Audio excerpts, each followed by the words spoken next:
베드로전서 1장 3절부터 6절까지의 말씀 우리 함께 읽습니다. 시작. 우리 주 예수 그리스도의 아버지 하나님을 찬송하리로다. 그의 많으신 긍휼대로 예수 그리스도를 죽은 자 가운데서 부활하게 하심으로 말미암아 우리를 거듭나게 하사 산 소망이 있게 하시며 썩지 않고 더럽지 않고 쇠하지 아니하는 유업을 있게 하시나니 곧 너희를 위하여 하늘에 간직하신 것이라. 너희는 말세에 나타내기로 예비하신 구원을 얻기 위하여 믿음으로 말미암아 하나님의 능력으로 보호하심을 받았느니라. 그러므로 너희가 이제 여러 가지 시험으로 말미암아 잠깐 근심하게 되지 않을 수 없으나 오히려 크게 기뻐하는도다. 아멘. 잠깐의 근심, 큰 기쁨. 잠깐의 근심, 큰 기쁨이라는 제목으로 하나님 말씀 전하겠습니다. 사도 베드로는 근심이 잠깐이라고 얘기하지만 실제 살면서 근심이 있으면 왜 이렇게 길게 느껴지는지 모르겠습니다. 시간은 똑같을 텐데 고통스럽고 고난의 시기는 더더욱 굉장히 길게 느껴지고 안 갑니다. 시간이 너무 힘들어요. 근데 이 잠깐이라는 성경의 단어는 하나님의 영원한 시간 개념과 비교할 때 찰나다라는 것이죠. 우리한테는 결코 짧거나 가볍지는 않습니다. 하지만 이 고통이 의미 있는 고난이 되고 그리고 하나님께서 우리에게 영원한 기쁨과 소망을 주십니다. 그 근거는 예수님의 부활에 있습니다. 사도 베드로는 오늘 담대하게 선포합니다. 너희가 잠깐 근심하게 되지 않을 수 없으나.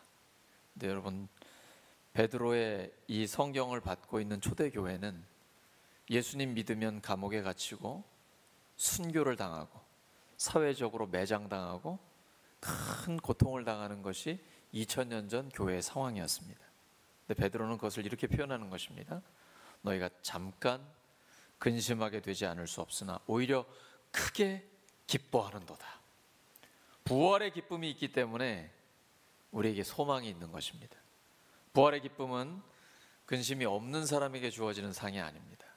그 기쁨은 눈물과 고난을 통과한 사람에게 생명의 열매로 열리는 것입니다. 막달라 마리아가 사복음서에 다 나와요. 부활의 아침에 제일 먼저 달려간 여인입니다. 예수님의 특별한 은혜를 받았기 때문이죠.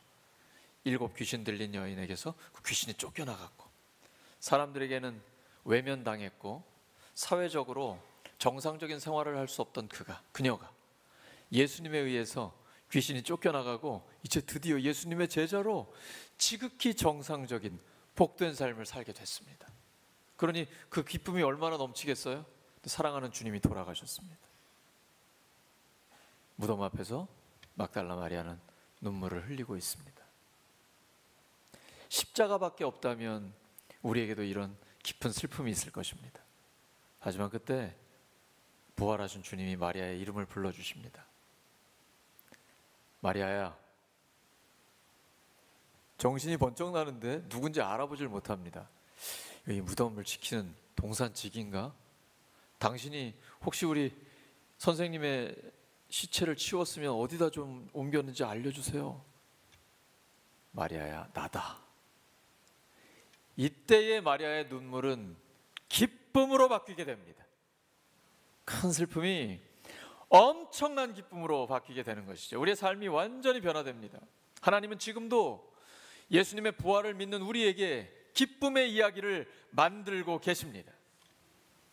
누가복음 24장에서 엠마오로 가는 두 제자가 있습니다. 예수님은 정말 놀라운 분이었습니다.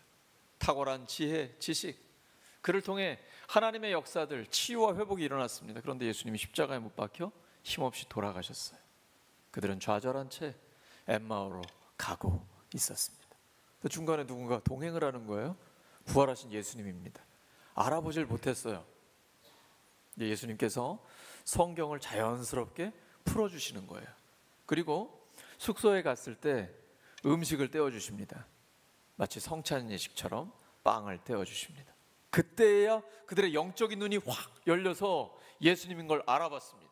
근데 예수님이 갑자기 사라지셨어요. 이 부활의 몸의 특징이거든요. 그때 제자 둘이 서로 고백합니다. 예수님이 우리에게 성경을 풀어주실 때 우리의 가슴이 뜨겁지 아니하더냐. 하나님의 말씀은 우리의 가슴을 뜨겁게 합니다. 어떠한 상황과 환경 가운데 있다 할지라도 우리를 위해 죽으시고 부활하신 그 주님의 소식은 우리에게 넘치는 기쁨과 영원한 소망을 주는 것입니다.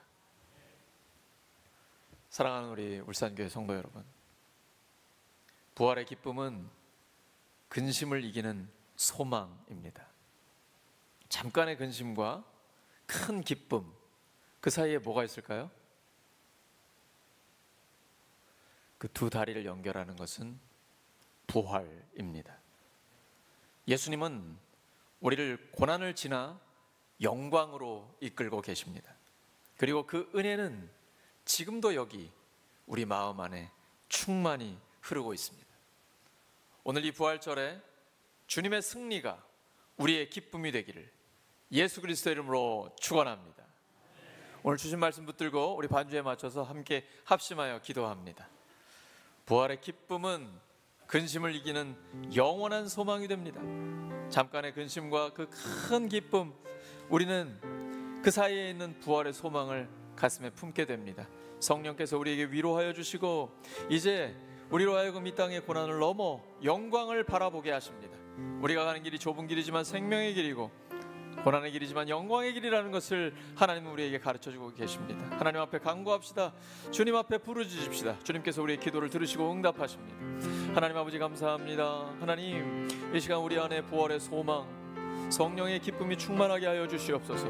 우리 성도들이 어떠한 상황과 환경 가운데 있다 할지라도 하나님의 넘치는 은혜와 평강을 이 시간 누리게 하여 주시옵소서. 그래서 마음을 다하여 진심으로 주님 앞에 찬양할 수 있도록 성령이여 도와주시옵소서. 성령이여 모든 것을 가르치시고 모든 진리 가운데로 인도하시며 주님의 말씀을 생각나게 하여 주시옵소서. 오 하나님, 사랑합니다. 찬양합니다. 이 시간 성령께서 시종을 주장하시고 그리고 부활절 칸타타를 통해서 오직 하나님 영광 받아 주시옵소서.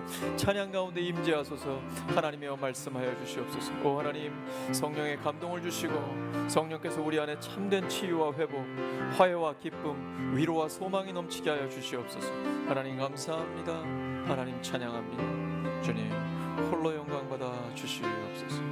감사합니다. 주님 감사합니다. 성령이여, 이 시간 한 사람 한 사람을 구원하여 주시옵소서. 감사드리며 예수님의 이름으로 기도드립니다.